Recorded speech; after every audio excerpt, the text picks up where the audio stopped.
Halo teman-teman, selamat pagi. Kita udah lama nggak jumpa kayaknya. Jadi di video kali ini kita akan coba diskusi terkait eh, materi KHR. Salah satunya itu skill matrix ya. Ini teman-teman udah sering dengar nih orang-orang yang udah berkecimpung di dunia HR terkait apa itu skill matrix, pentingnya skill matrix di dunia kerja. Dan sebenarnya skill matrix ini irisannya kuat dengan ya tadi kompetensi kayak, karena kan skill itu adalah part of kompetensi. Kita coba refresh lagi pertemuan yang sebelumnya. Kita udah apa ya, saya sudah sempat menjelaskan bahwa kompetensi itu terdiri dari sekurang-kurangnya 3 hal. Cuman beberapa ahli itu mendefinisikan menjadi 4 hal. Pertama itu adalah skill, yang pertama adalah knowledge, yang pertama adalah knowledge, yang kedua adalah skill, yang ketiga adalah attitude, yang keempat adalah personal attribute kayak gitu.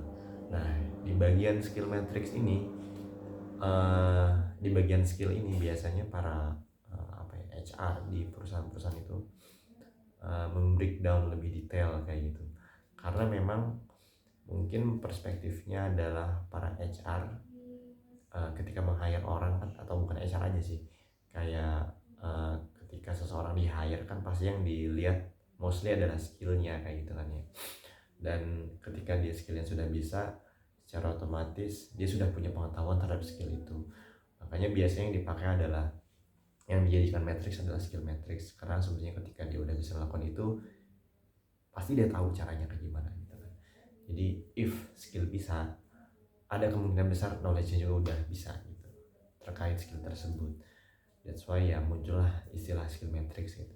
Lalu bagaimana dengan attitude sama personal attribute? Itu mungkin buat beberapa perusahaan nggak jadi concern ya, karena ya udahlah, mau attitude lu jelek mau kayak gimana, yang penting lu bisa ngasilin uang buat gua gitu kan, kurang lebih kayak gitu. Nah, di skill matrix ini sebenarnya ada apa aja sih? Nah, di skill matrix ini simpelnya isinya adalah skill-skill yang dibutuhkan oleh satu posisi ya.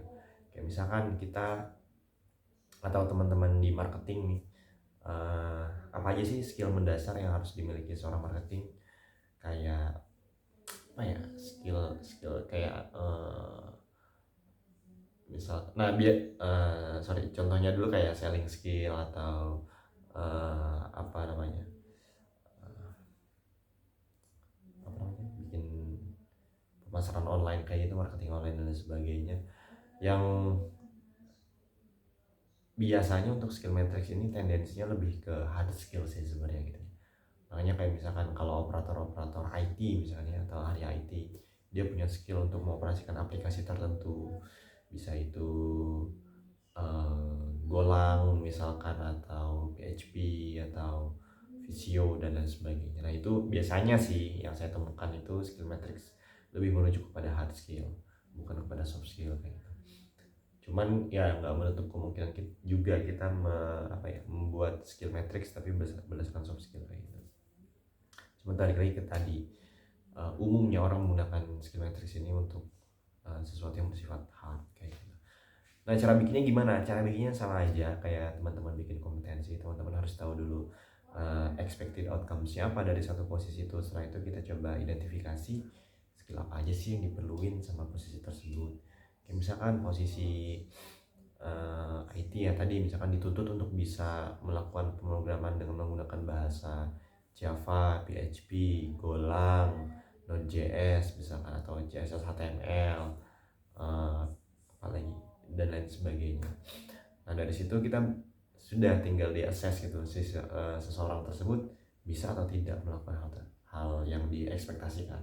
Kalau misalkan bisa, kita umumnya kita tuh selalu membuat level ya di setiap parameter, karena kan kemampuan itu berbeda-beda ya, ada gradingnya, ada level 1, level 2, level 3, level 4. Misalkan untuk di level 1 teman-teman hanya bisa mengoperasikan fitur A, B, C.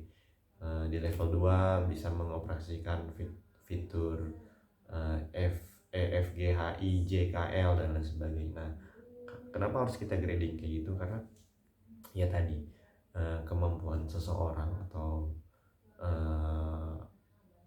karyawan itu berbeda-beda. That's why kita perlu kelompokkan.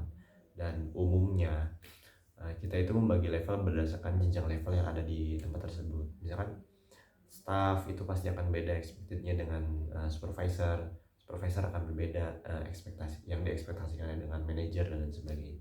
Jadi makanya perlu ada grading kayak gitu ya. Oke, mungkin video kali ini segini dulu, kita lanjut ke video selanjutnya.